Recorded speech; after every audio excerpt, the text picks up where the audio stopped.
Hello, my name is Bob, the drag queen. And I'm Monet Exchange. And this is Sibling Rivalry.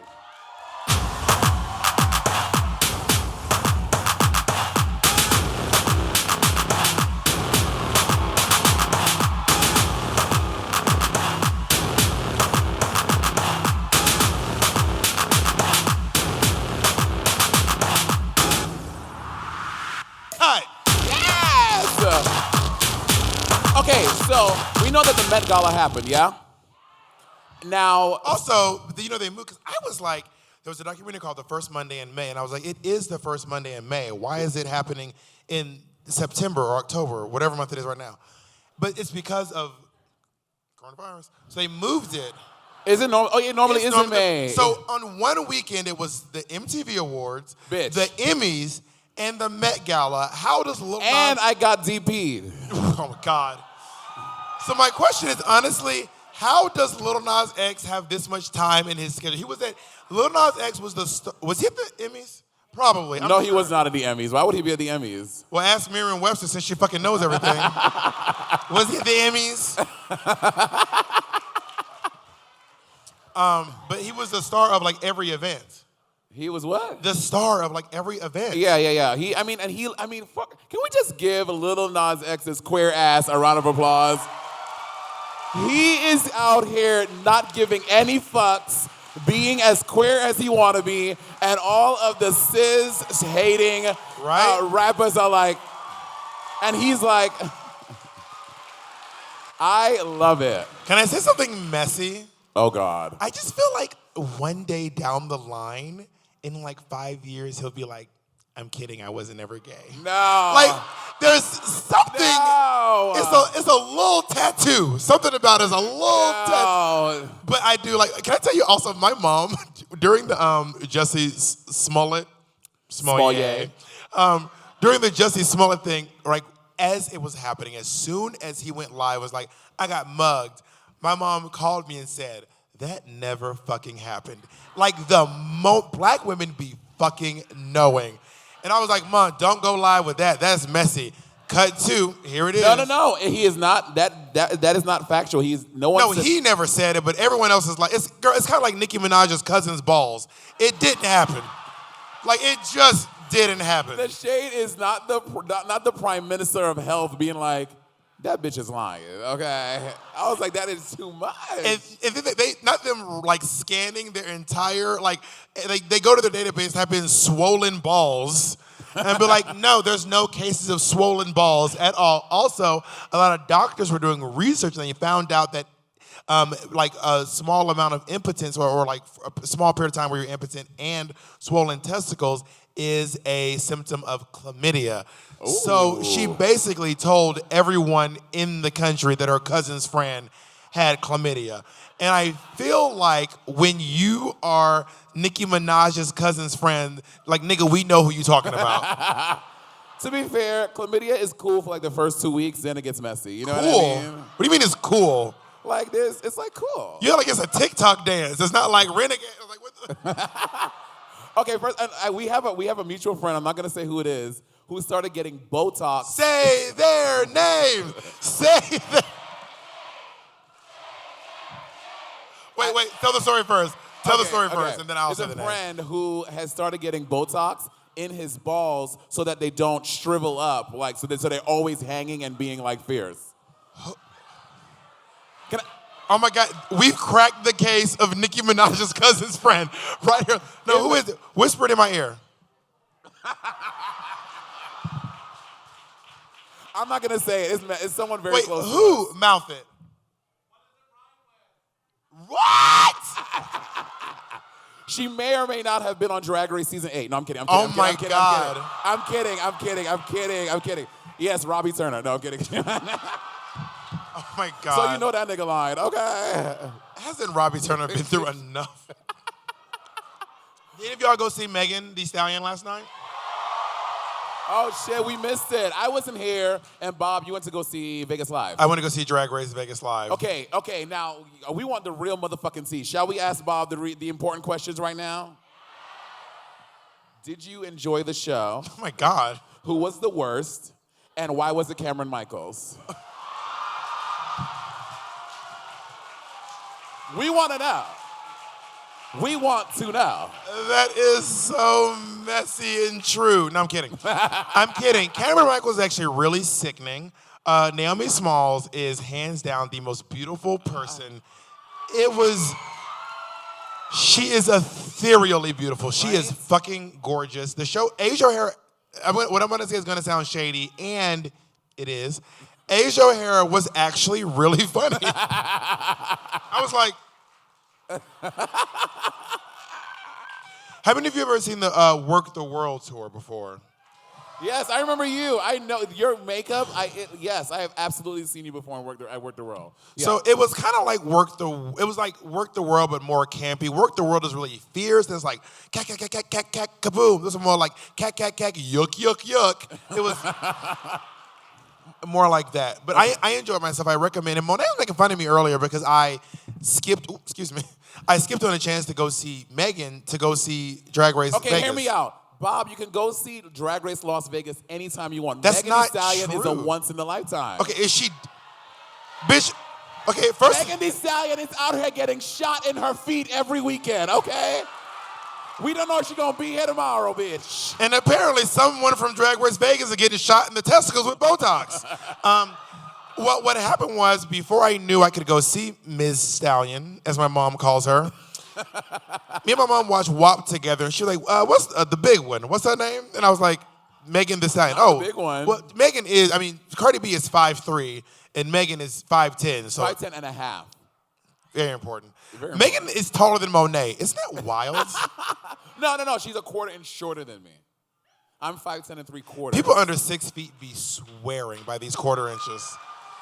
People under 6 feet be swearing. But that's the thing on Grindr, they will fuck you up though because they'll be like, yeah, I'm 5'11", nigga, you 5'9", okay? You're not nobody's 5'11", stop lying. So anyway, I told Naomi I would come see her, and then Kennedy was like, oh, we can go see Megan tonight. And I was like, you know what? I already told Naomi I was gonna see her. I want to stay true to my word, so I'm gonna go see Naomi, and I'll just see Megan at some point in life. We're both Coach ambassadors. We're coworkers. Me and Megan are peers. First of all, Megan Thee Stallion, she did that campaign 1 year and she was like, Bob is in it, I'm good. Anyway. That's not true. She's still in it. Me and That Megan. is not, when? I have not seen her post nothing but no Coach. Okay, let's just say one of us works for Coach and one of us doesn't. So take my word on this. Megan Thee Stallion is in the most current. Have you ever seen Megan at the water cooler? Yes or no? We hang out all the time. She's so funny. She does this thing. She cooks fish in the microwave. We're like, Megan, who does that? Come on. And we think she's the one stealing food from the fridge, but we don't know. We don't know. Can I tell you one time when I used to work at the Yale Club back in 2014, someone stole, are there any West Indian people in here? Jamaica, Trinidad, St. Lucia, Bahamas? We are not in New York. I know. We are not Bitch, in these New white York. people like, where? I'm from West Indiana. And one time at work, I got a very delicious dish of oxtails, red beans and rice, and green plantains, right? And someone stole my meal from the work fridge. And you know me, bitch, I went on a hunt, okay, bitch? Don't take Monet's food. Bitch. I was like, Cynthia, was you in the break room at 12:15 on Wednesday? Everybody open your mouth. Let me smell your breath. Open your mouth. I'm smelling niggas' breath. Nah, you good. Bitch, you smell like oxtails. What's good? Honestly, it was... I almost got suspended, but you know what? That's neither here or there. I'm a drag queen now, so fuck those people, okay? I actually got fired from a job for going on RuPaul's Drag Race. Oh, I remember this. I got fired from a bar called Boots and Saddle, which that doesn't exist anymore. We used to affectionately call it Booze and Sadness. Booze and Sadness is where drag goes to die. And I told the manager, I said, hey, I got to go away to do something. And I found someone to cover my shift. Bitch, like I work at fucking Dwayne Reed. I was like... You mean, say Walgreens. They don't know what Dwayne Reed is. Yeah. Like I work at Walgreens. Location-based humor. And he was like, if you leave, you can't come back. I said, nigga, I don't even like this fucking job. Let alone not... Imagine if I was like, I'm not going to go to Drag Race. I'm working at Boots and Saddles. Boots and Saddles. Like, imagine if that was the case. Listen, sometimes when the seasons change, so can your moods. Seasonal depression is very, very real, and sometimes you just want someone to talk to about it. You just gotta get things off your chest. BetterHelp will assess your needs and match you with your own licensed professional therapist. You can start communicating in under 48 hours. It's not a crisis line. It's not self-help. It is professional counseling done securely online. And there's a broad range of expertise available, which may not be locally available in many areas. You can log into your account anytime and send a message to your counselor. You get timely and thoughtful responses. Plus, you can schedule weekly video or phone sessions so you won't ever have to sit in an uncomfortable waiting room as you do with traditional therapy. BetterHelp is committed to facilitating great therapeutic matches, so they make it easy and free of charge to change counselors if you need to. And it's more affordable than traditional offline counseling, and financial aid is available because BetterHelp wants you to start living a happier life today. Visit BetterHelp.com/rivalry. That's better HELP. And join the over 1 million people who have taken charge of their mental health with the help of an experienced professional. In fact, so many people are using BetterHelp, they are recruiting additional counselors in all 50 states. This podcast is sponsored by BetterHelp, and Sibling Rivalry listeners get 10% off their first month at BetterHelp.com/rivalry. So I do want to say something really interesting and exciting. I know we do not get to have guests on our podcast very often, but we do have a very special guest today. Now, if you listen to the most recent episode of Sibling Rivalry, I was telling Bob, we cannot show off in front of our guests. We need to be nice ladies today. Do you agree to be a nice lady today? Hell to the no. Bob, to quote... Well-behaved women rarely make history.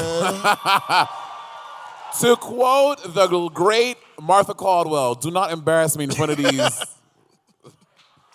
Only the black people got that joke. And it's for us. The white folks in front of your palm? What does that mean?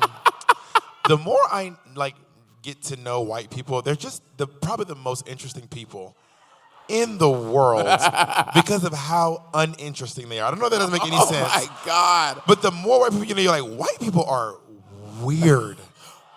Jack Remington on Twitter today posted... Who the fuck is... Roll back. Do any of you know Jack Remington? You can't just lead in like, bitch, this is not our friend. Who the fuck is Jack Remington? Jack Remington... She was like, Paul Craigson said... Jack Remington is a Twitter gay. He did UK's Got Talent. He's a singer. He's a singer in the UK. Anyway, but that's not important. He posted a thing on Twitter today. He was like, oh, I love having this for breakfast. It was... tuna fish, cheese, and pimento beans mashed together. And I was like, in the UK, y'all don't love yourselves. That shit is nasty. Bitch, if I was in the UK, I'd be skinny. Anyway. I think it's time to bring out our guest. Let's do it, ladies and gentlemen. She is incredibly funny. She has her own show on HBO, some really great comedy on Spotify, iTunes. Please give it up for Sam J. Yeah! Hey, where do I put this? Do I put it right here? In the middle. All right. Hey. Just us HBO girls and Monet. Just us with HBO shows and Monet's here. Wow, that was... What's up? That's shady. Shady. So we just did a show right before this, and Sam J headlined it. How many of you were here at the show before this? Make some noise. How? Because y'all were in line. How does that happen? I saw y'all in line. Anyway, it doesn't matter. It was really funny. You did some really fucking brilliant comedy. Thank you. And you're just really, really fucking funny. Oh my God, thanks. Nick, you about to cry? Nah, just feeling awkward.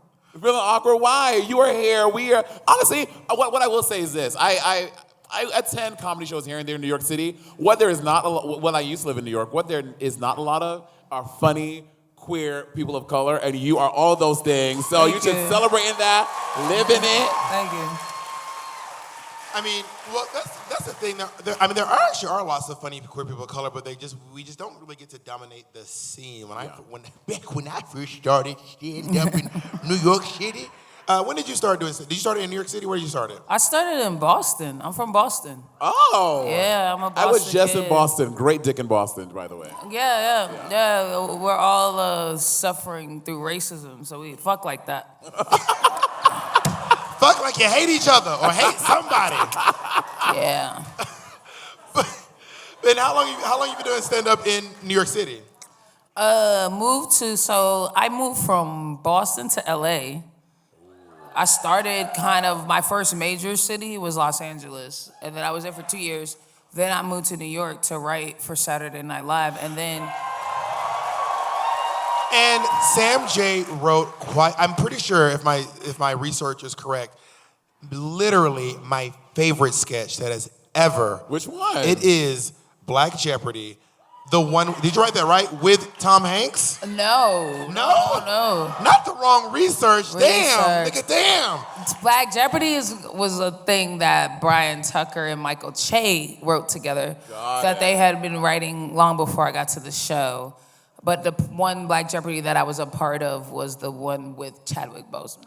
So Jacob, we'll have you murdered after the show. I'm kidding. Yeah. But the one with Chadwick Boseman was really fucking good, and it's go ahead. Can you please tell us about the process for getting to SNL? Because, I mean, if there are any aspiring comedian writers out there, was it a crazy process? Were they like, not, you know what I mean? Like, I'm sure getting to SNL is a crazy road.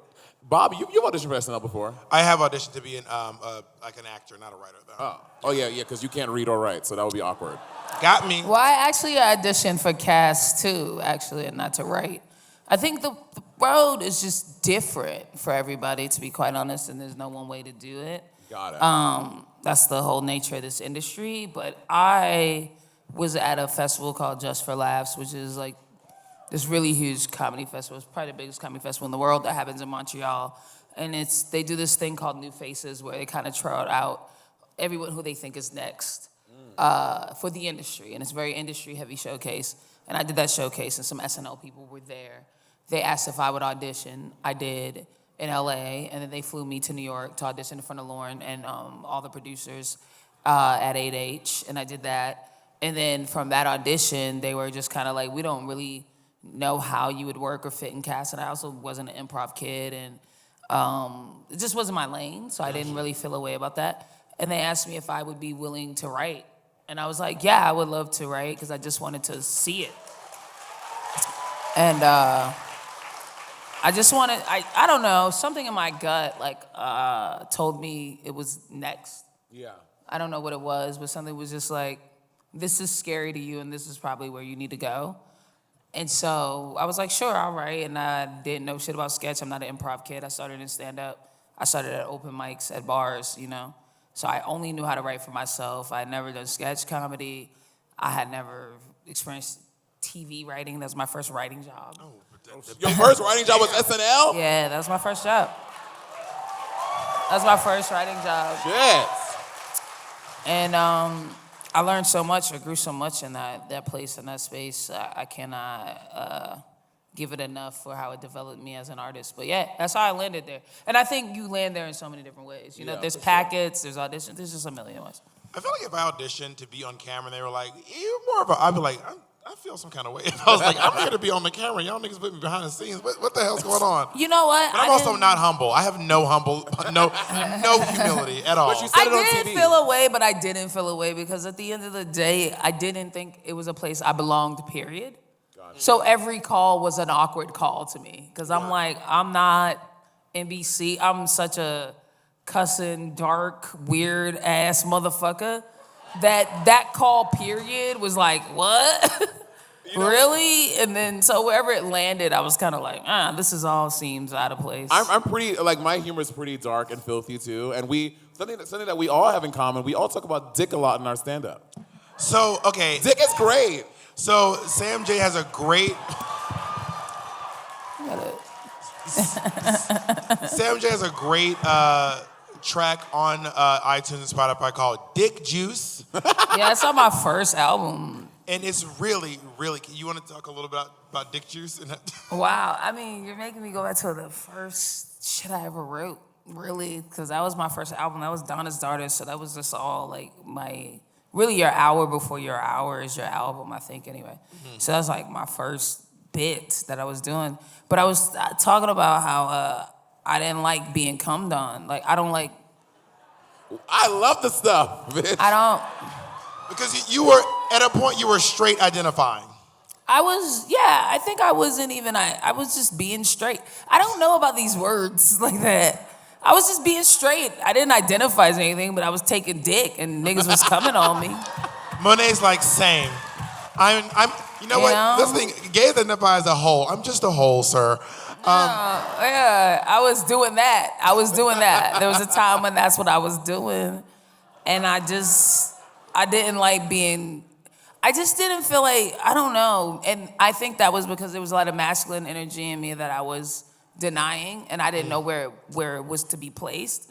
But I just felt like when I was being cummed on, it was like, I win, and I was like, I don't like this. I don't know. But that's so interesting because The exchange made me just feel defeated. I didn't like it. yeah, I'm so intrigued by it because like whenever I heard you talk about it, I had never heard anyone talk about sucking dick and cum from this perspective.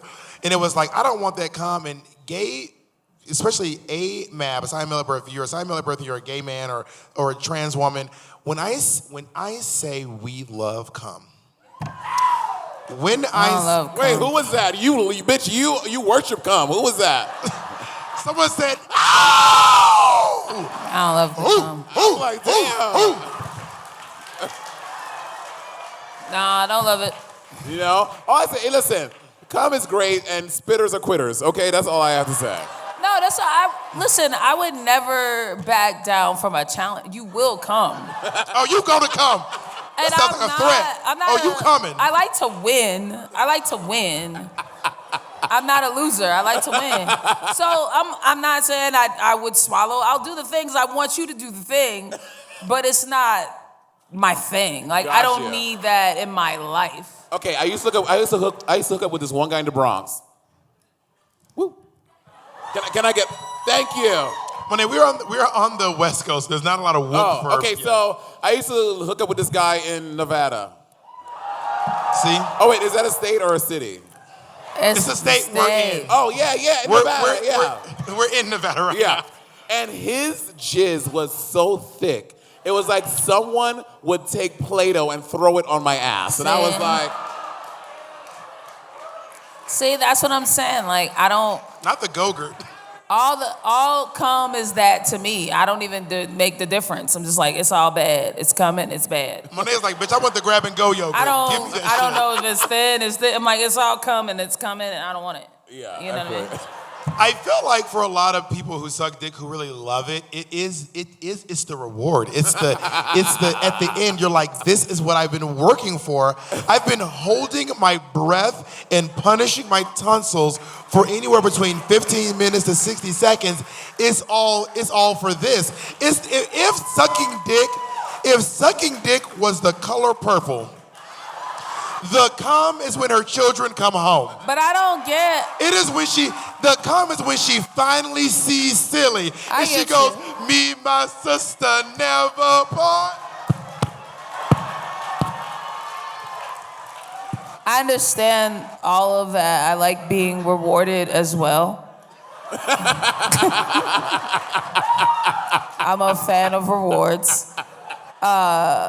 I think what I don't understand is why the reward has to be on my face.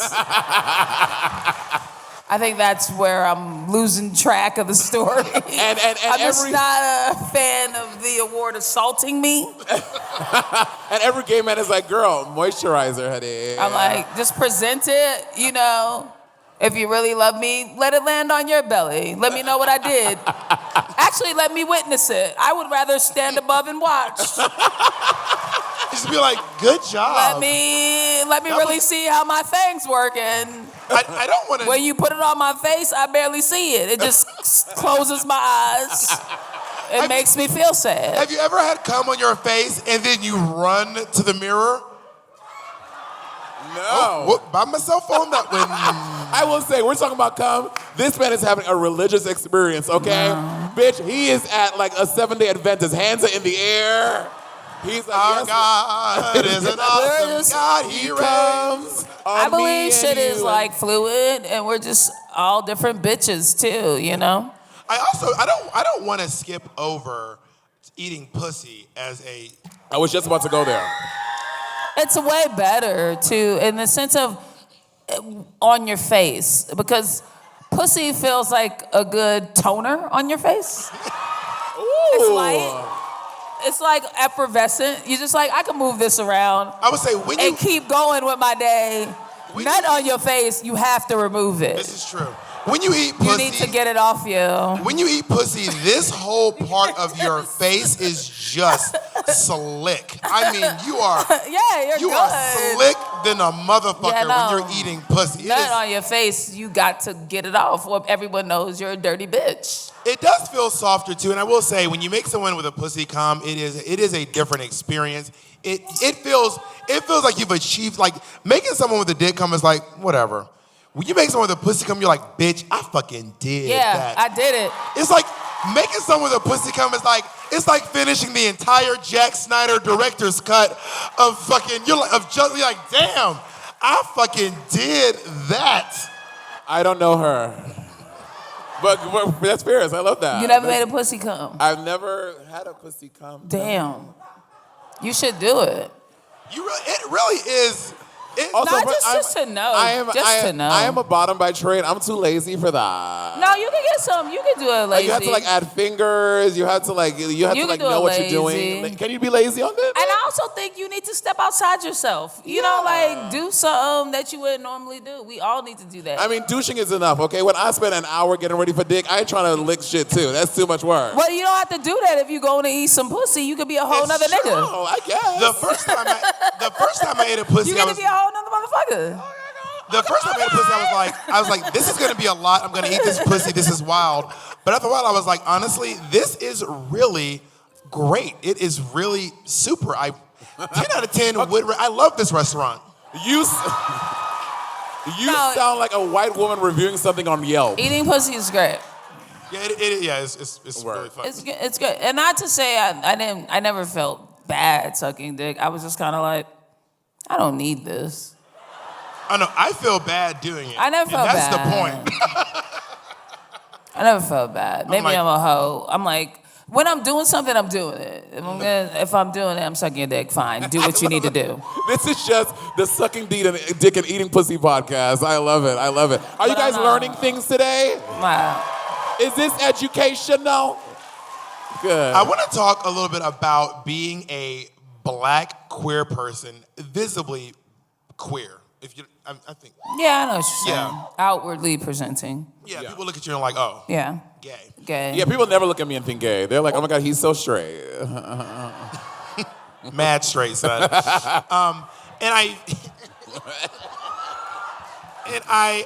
So I used to do Caroline's Comedy Club years ago, and I was doing this comedian named Colin Kane. Does anyone know Colin Kane? Drag him. The football player? I just said comedian. Colin Kane is not a football. No, it's Colin Kaepernick. Never mind. I was like, Colin Kaepernick do comedy? Oh my God. Money, That's so cute. That was very Yeast Yeti behavior of you. So Colin came to this show, and Judah Friedlander was there. I never told this on the podcast. Judah Friedlander was there. I was in full drag. At the time, my name was Kitten with a Whip. So do you know Judah Friedlander from 30 Rock? He's the one with the crazy hair and the hat that's like world's best or World's champ. Yeah, world champ. Him, the one with the glasses. Yes, big Yeti looking motherfucker. Yeah. So he walks up to me and he goes, "Oh, okay." And I was Judah? like, I'm just standing. I'm just standing in full drag. And I said, "Hi," and he was like, "What's your name?" And I said, "My name is Kitten." And he goes, "Ugh, what's your real name?" Ooh. Judah. And I said, "Yes." Friedlander. And I said, "What's your real name?" And he was like, "Pfft." And then he walked away. And I'm not saying go get Judah Friedlander, but that sums up my entire experience as a visibly queer person walking around these fucking comedy clubs. And Judah Friedlander's defense, if you would have just hung around that nigga 3 more days, he is socially inept. Oh, really? Yes. Absolutely. I was around him for 3 minutes and I found out. He's one of those. It's like spectrum. That's just his. I will say, in my 3-minute interaction, I found out he was socially inept. Yeah, he's bad socially inept. And that's most of comedy, I think, too. So it's always very weird to me when people I met this motherfucker. I'm like, you're in a comedy club. Everybody's damaged. Comedians are sad, They're bad. depressed. Comedians are sad, depressed No one's people. right. But yeah. It's true. Comedians are sad. Like, That's Oh my God, I'm funny. Am I sad and depressed? Yes. Oh. That's how it works. That's how it works. No matter how you may be feeling about getting back out in the world, there's no denying it's an adjustment. When the world gets too loud, something I love to do is create my own soundtrack by popping in my Raycon wireless earbuds. Sometimes you need some upbeat music to pump you up before you see people or stay calm with some guided meditation. I personally have definitely been using the Raycons for some guided meditations. For some guided meditations after recording episodes of this podcast with my very spicy co-host. I also use mine every time I work out, and they look real cute. You know, they have great audio quality, and they actually stay in your ears, which is a plus for me because I have wide set ear holes. Let me tell you right now, Raycons are the best way to listen to music. They come with a bunch of gel tips for your comfort, and unlike some other brands, they don't stick out your ears. You know, you look like Rosie the Robot from the Jetsons. If you're too young for that, skip over it, listen to the next part. Raycons have a 32-hour battery life, so you can listen to what you want, when you want, for a really long time. They start at half the price of other premium audio brands, but they sound just as good. And Raycons come with a 45-day happiness guarantee, so you really can't lose. Give them a try, and you'll see what I mean. Create your own soundtrack with Raycon. Right now, Sibling Rivalry listeners can get 15% off their Raycon order at buyraycon.com/rivalry. 50% off, y'all. 15, that's crazy. That's buyraycon.com/rivalry to save 15% off your Raycons. Buyraycon.com/rivalry. I took a break from the comedy clubs, started doing the gay bars, started doing the drag shows because they pay better, like not a whole lot better, but like when I first started doing comedy, I was doing bringers. So you'll do a show and they'll ask you to bring like 25 people. That's like at Caroline's. And when I first started, they were like, can you bring 25 people? I was like, bitch, I don't fucking know 25 people. Somehow I was able to get 25 people to come. Or if you do like a smaller club, like New York Comedy Club or something like that, they'll ask you to bring like 5 or 3 people. It's like a really small night. So I would like do all these things and then you'd bring like 25 people. They all pay like $10, $15 a piece, order $30 worth of food and drinks, and then would be like, you were so funny. And then like fully hand you $25 fully. And $25? Entire.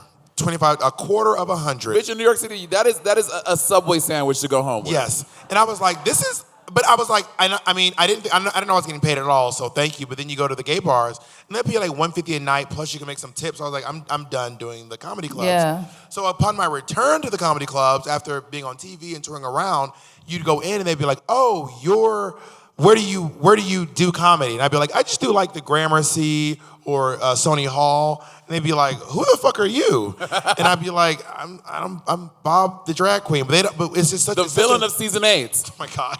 But it's such a disconnect from the world because I feel like I did all these years in comedy, and you like really went through the proper comedy channels. Yeah, I'm a dirty comic. Yeah. Yeah, So I how loved long all have you been that doing shit. it? I How long have loved you all been that doing it? shit. I've been doing comedy 9 years. 9 years. So. Yeah, I wanted to go through all that shit. I wanted to be paid like shit. I did. I felt like that was what was gonna make me, I don't know, it's like the NBA.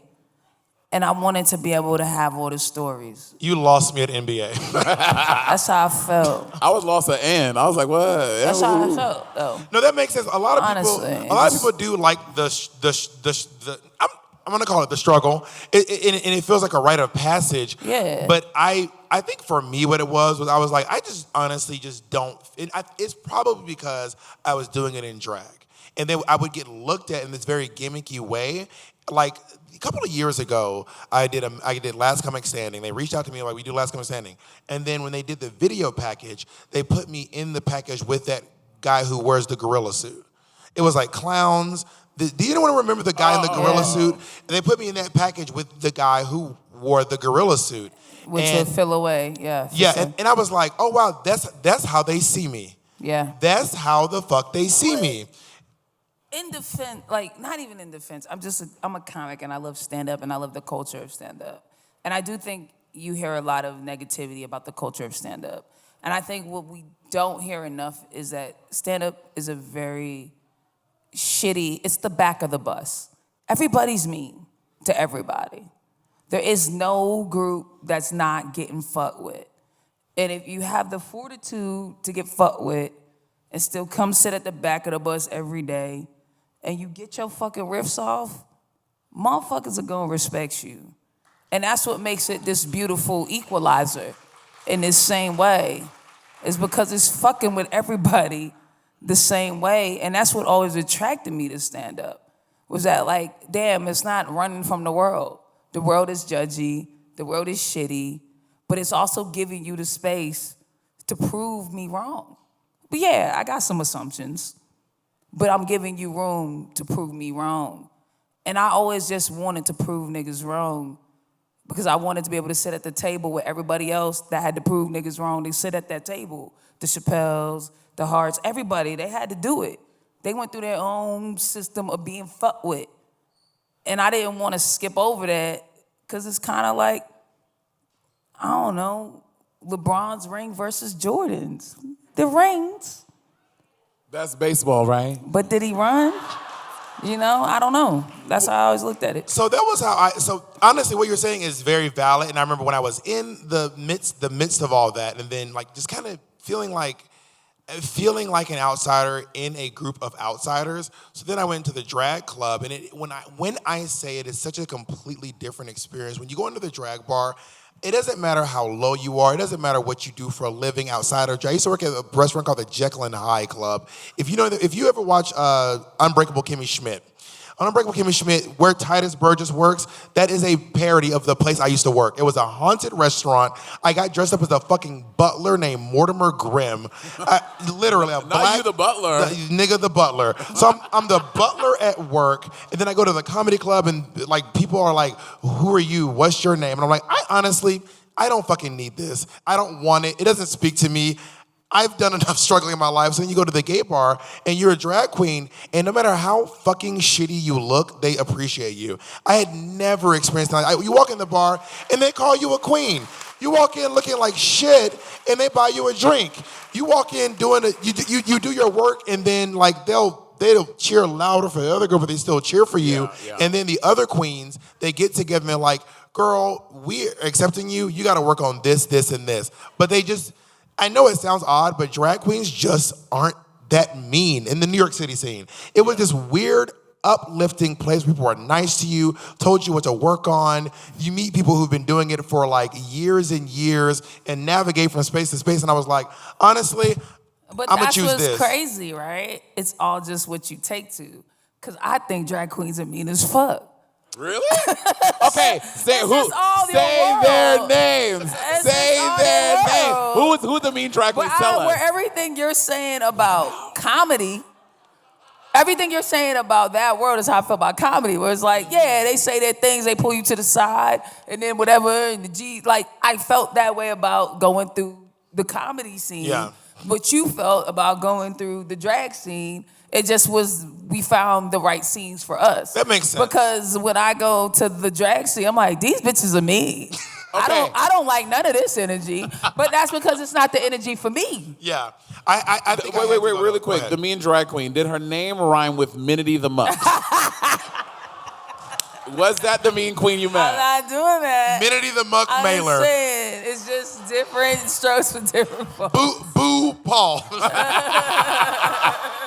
Boo ball. No, I do agree with you, and I am glad that I went up through my way. And I think if I wasn't doing it in drag, then I would have felt more comfortable in the spaces. It's just something about Dave Chappelle mentioned this, and he was like, "It's something about at a point where you feel like a clown." In a bad way. Yeah. And being in the comedy clubs in full drag, it wasn't a fierce clown. It was like, these motherfuckers are laughing at me. Yeah. The other comedians. It was like this like hack energy. And I was like, yeah, I get dressed in drag, but my jokes aren't like, duh, I'm a man in a dress. I was like, I'm talking about funny stuff. And then I get off stage and they're like, oh, wow, you were really funny. I'm like, nigga, wow. Bitch, why would it be wow? Yeah, it's just the league. Yeah, it's the league you want to play because they did the same shit to me, though, is what I'm saying. Like, they would see me as a fucking masculine presenting woman, like, straight up to them a dyke. And I'm walking in these rooms and they expect to know. And it was like, yeah, they would do the same shit. Wow, you funny. Or wow, I didn't expect that. But it was like, this the league I want to ball in. So I put up with the shit.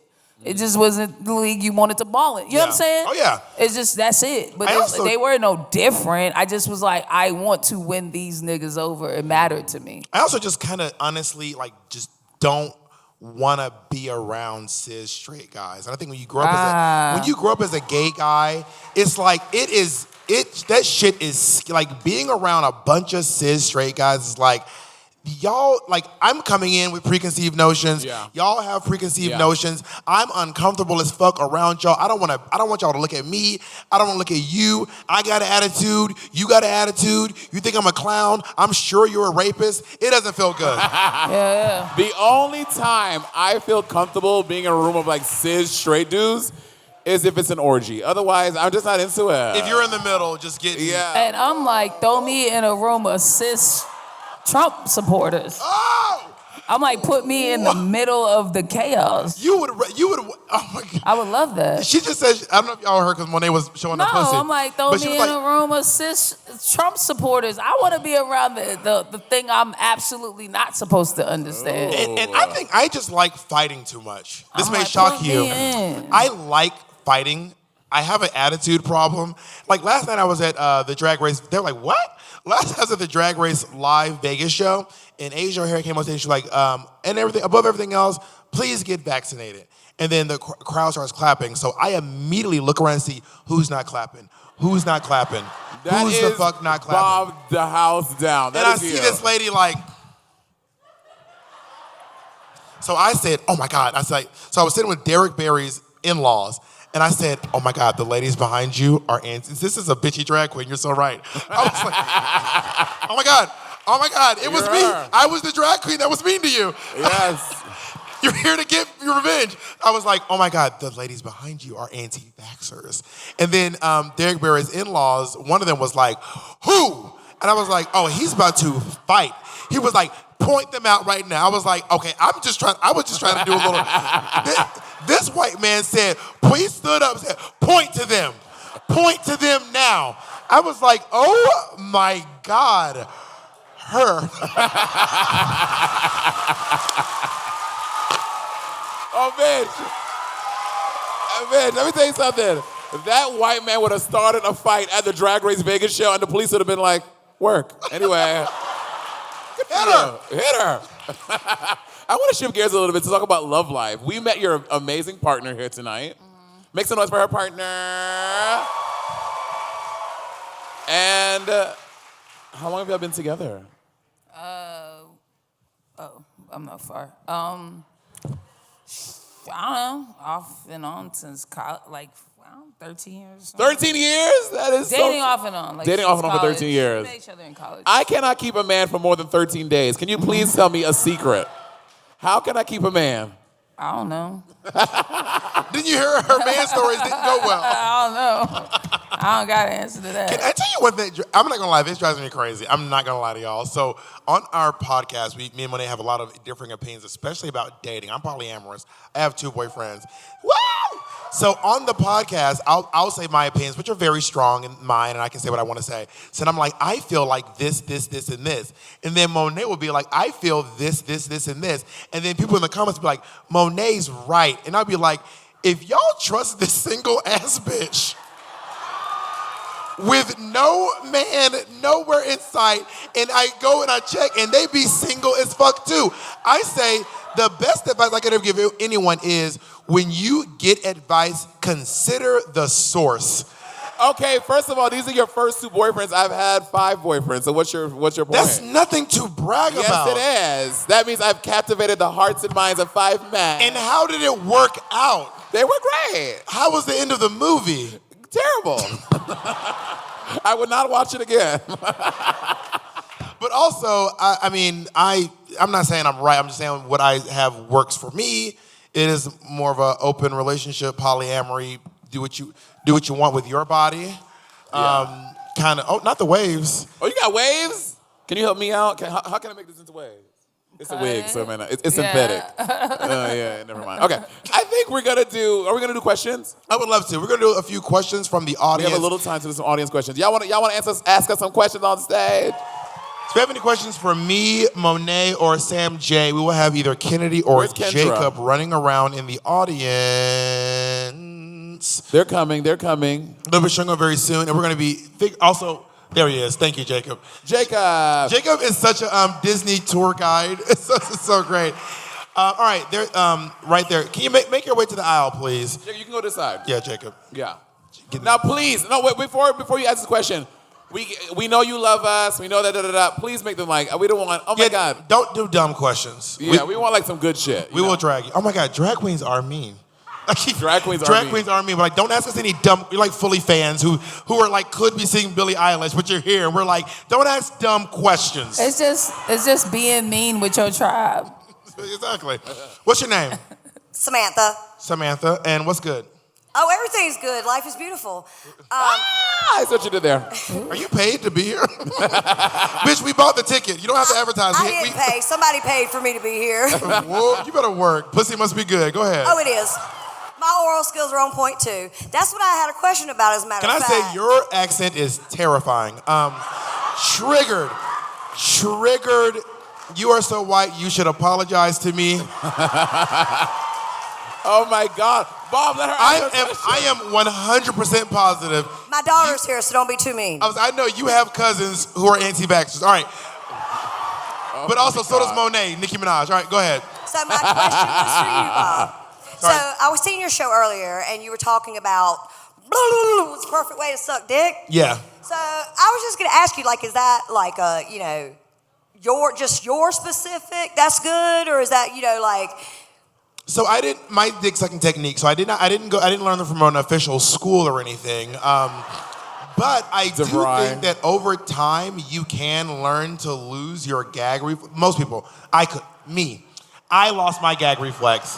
And I feel like if you want, I know your daughter's here, you started it. If you want the dick in the back of your throat bad enough, you will make room for it. That's what I wanted to know. When you want a partner to move in with you, then they say, start clearing space and they'll show up. And I say, you can't lose something you never had, okay? Thank you so much, guys. We love you. Of course. Love you. Again, you can ask questions for me, Monet, or Sam J. They're all great. Raise your hand if you have Yes, any other questions? Algunas preguntas? Right here. This one over here. Make your way to the aisle, baby. Go that way. You go to the aisle. What's your name? Scream it. Maximilian. Oh. That's cool. You don't meet a lot of... That just sounds like you... I've never met a Maximilian. It sounds like you made that up. I did not make it up. That's my name. My mom tells me it means most excellent. Anyway, my question is, I don't know, kind of emotional, but what's your advice for... I'm sorry, it was just... I'm not laughing at you being emotional, but you were like... It was like, suck dick, and you were like, I'm going to cry. Yeah. It was the transition. Yeah. I'm a Cancer. Anyway. Oh, my God, he's a Cancer. Emotional as fuck. I don't... You are emotional. Okay, go ahead. We are what we are. My question is, what's your advice, all of you, for when you're going after the things you want, but it's not necessarily what you pictured? Can you be a little more specific? I don't know. There's this quote where it's like sometimes trying to make your dreams come true is not the same as being happy. And I'm going after things, and I'm like, this isn't what I imagined it to be. But yeah, ooh, that is deep. Who wants to go first? Sam, I think you should go, Sam. Oh, y'all get all the sexy questions, and then there's some your story's so inspiring. bullshit than me. That's fucked up. I don't know, nigga. Life's hard. Work. I mean, that is true. I will say this. Go ahead, Monet. I've been talking a lot. Go ahead, Monet. I think, for me personally, I'm a Pisces. I'm a water sign, so I am very go with the flow. So I think that if life is pushing you in a direction that you didn't think that you should be going, go with it for a bit, because you'll never know if it is for you if you don't fucking try. You know what I mean? So if you want to be a Broadway actor and your dream is to be on the stage and do that thing, but you're getting pushed to be a director or to be a producer, and you may find a love and a passion for that part of the biz that you didn't even know was able. Like, oh my God, I like sitting behind the camera and telling all these motherfuckers on stage what to do. So I say just fucking go with it, and you can always say, you know what? I don't like that. I'm going to go back to the original thing. So I always think just go with the flow and see what happens because you never know if you love it. That's good advice. Thank you. I think that don't sit down. I haven't gone. Maximilian. Like Monet got the last word. Y'all be playing favorites. No playing. So there's a quote, since you love quotes. Why am I being so nasty today? Because you're a nasty drag queen. There's Sam a quote. said it. There's a quote in Kinky Boots that says, "No matter how far down the wrong road you've gone, you can always turn back." Like you don't have to stick with something just because you started it. So I moved to New York City to be a comedian and an actor. I got there, I found drag, and I was like, this is it. I'm gonna be lip syncing for my life forever. And then when I got to that, I was like, I can still do comedy and do drag at the same time. And also, do not get wrapped up in the concept of the American dream or things. I don't believe in quotes like you can be anything you put your mind to. That's not true. Everyone can't be everything.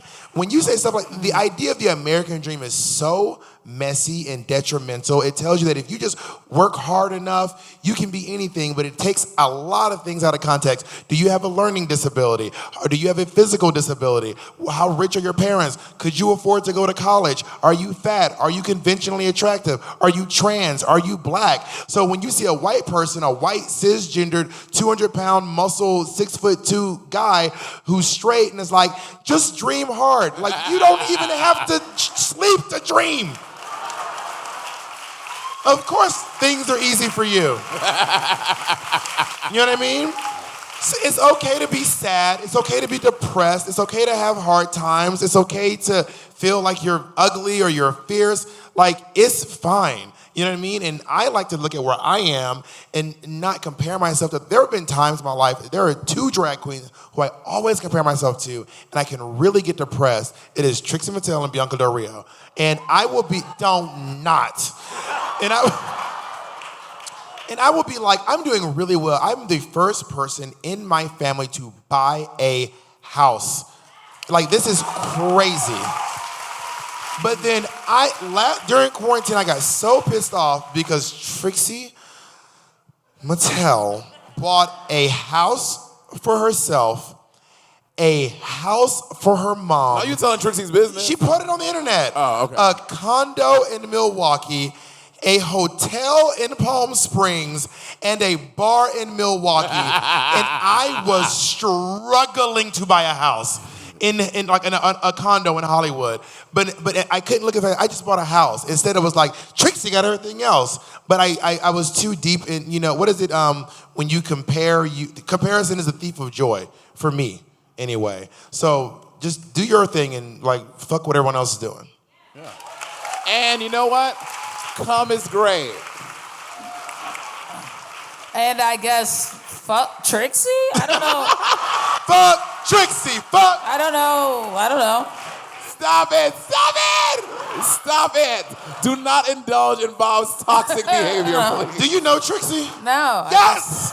I Yes! felt like it was fuck her from the vibe. Trixie is a very nice lady, No, I Bob. love Trixie. She's amazing. The point of that is that it is my problem. It has nothing to do with Trixie. It is me and my jealousy. Trixie's really lovely. She's great. Go Trixie. Who got a question? Let's do this one down here, Jacob. They've been raising their hand for a little bit. All the way down there. Yeah. Yeah, come. Come to the aisle. No. Come to the aisle. Jacob, Come stay to in the the aisle so aisle. we can see you. There you go. Sorry. Monet's about to fucking... Oh, look at that thigh tattoo. Monet's about to be such a dick pig. I see a guy, I'm like, Monet's about to be a dick pig. Go ahead. I mean, same. What's your name? My name's Joseph. Hi, Joseph. Hi. Where you from? I'm from Ecuador. Oh, Ecuador. Joseph. I mean, it's no Maximilian, but Joseph's a nice name. Go ahead, Jacob. Obviously... Jacob, but he's not listening. Go ahead, Craig. Go ahead, Fred. What's up? So obviously both of you guys have won Drag Race in some form. I won. All right. We knew it was coming. It's like fucking diarrhea. She had to do it one time during the show. We heard it. We know. What's going on? Wait, okay, let me explain this, LJ. He said both of you won Drag Race. I was going to jokingly say I won Drag Race. Monet won also because we both did Drag Race. Monet won the consolation show. Oh. Where if you lose, they bring everyone who lost back and you compete against each other. Yeah, it's real easy to win Drag Race when your competition is Robbie Turner. Yeah, I was sure it was really hectic. I had Aquaria, Asia O'Hara. You know, you had Robbie Turner, so whatever. Anyway, what's your question? Fred, Andrew, what's your name again? Joseph, yes. Mary Joseph. Okay. Okay, so basically my question was, time for comparisons. If you had not won it, who should have won it? Ooh. Oh, you just wait. Can I answer? Yes, please. I don't like that you're using our last minutes to be messy. I don't like that. You just got up to be messy. People got up to be enlightened, bitch. People got up to really feel something tonight. And you walked your ass up here with the last 4 minutes to be a messy bitch. Catch a nigga on the strip, ask that question. That was messy. I don't like that. Maximilian was like, I'm gonna cry. I don't like I'm that. having We a were hard in a good time. space. I'm high on mushrooms, sir. I was feeling the love. And you came up here with a mess. Okay. I just like to stir shit. Sorry. Brian, I will answer that question later at my hotel, okay? I will We didn't like personally that. No, sir. answer that question for you. I'll go with Kim. All right, let's get. Thank you, Joseph. Thank you, Joseph. Thank you, Matthew. Let's get one Jacob's more. right there. Jacob, we're choosing the one in the white One more, sweater. one more. Come to the aisle, all the way to the aisle. And if you be messy, Sam J's gonna roast the fuck out of you. You better really think this shit through. All right, so Get him. I don't know you guys. I'm not super familiar with you guys. My boyfriend is, but I'm not. Wow, sit your ass down. What? Next. All right, we are fucking up tonight. Get him out of here. He just said, Bye, sir. I don't know y'all Bye, niggas. sir. Let's be clear. No. Hear Let's me be clear. Okay. Not With a fan. With that, All right. Well, before you start, no, we don't give a fuck what you want. Go. Go. with that He's said, like, I don't watch Hoarders, so I don't know what y'all do. We don't give a fuck about your questions. Speak. with You that, know what? I'm not familiar with you.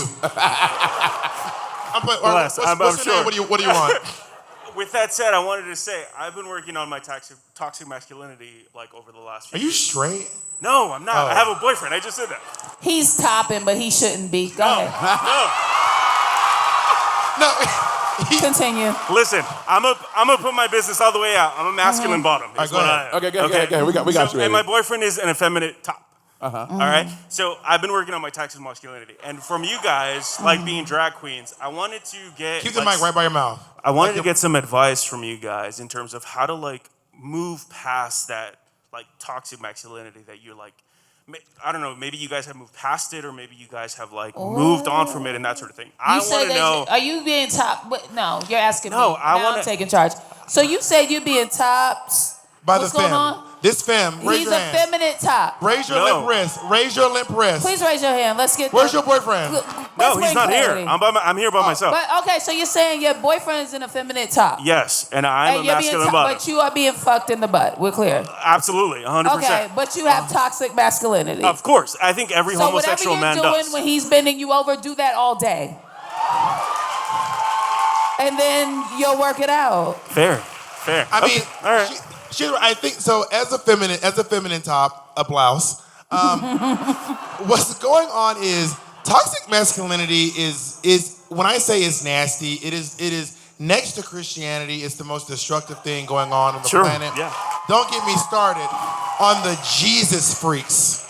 That's not even like if you're black and you worship Jesus, what are you doing? Like that's not even for us. Like Or queer, like or when I, woman, when I like, say why? like you adopted your oppressor's identity and made it your own, what are you doing? Can I Anyway, just say that my boyfriend is also white? So then there's that like colonizer. what's your racial identity? I'm a first generation immigrant. My parents are Mexican. Fierce. Here's the thing. Honestly, you know what to do. You don't even answer the question. I'm asking. You know when you're being messy. Yes. You know when and it's honestly the reality is it's your trauma. It is your trauma. You're gay and there was probably a point in your life where you didn't want people to know you were gay. Where you had a hard time saying you're gay. Where people asked if you were gay and you were like, I don't know. And you said, I'm figuring it out. And a lot of times, just hold on. And a big part is see the toxic masculinity and I think that if you're able to recognize what you're doing wrong and you're still doing it wrong, you're not at the place of help yet. You want to want help, That's but you what I'm don't saying. want help. You want to want help, but you don't actually want the help. I think that you have to decolonize your mind. You have to understand that gender is simply a construct. Femininity does not belong to women. Masculinity does not belong to men. Yes. So, yeah, your boyfriend is a feminine top, but if he identifies as a man, he's just a man who does this. And it's all power I know, we got it. dynamics. He's just a man. That's what I'm saying. So if you could already give yourself in that way, that was no bullshit. If you're already giving yourself in that way, then you know how to not be that. Because you're already being vulnerable. So that's all toxic masculinity is a fighting against vulnerability. And you already know how to do that, hence why you're bending over. So just continue on your journey and you'll be fine. And I will also say a big part of that is identifying. You have identified that you are doing this behavior. So the fact that you have identified is a very big step. So just keep on making those progressions. And like Bob said, you know what the fuck to do, bitch. Yeah. When you bending that ass over, bitch, you be like, yes, daddy. That's what I'm saying. You're already doing it. Live. Yeah. Go for it. Thank you so much. We are appreciate you absolutely guys. out of Thank you. time. Thank you all so Thank you, much for babe. coming out. Listen, before we go, wait. Can you please tell them where they can find you? Tell them about you've been renewed. Nope. All right, there we go. Bye. Type Sam J on the internet. Go to siblingrivalry.com. guys. Y'all be great.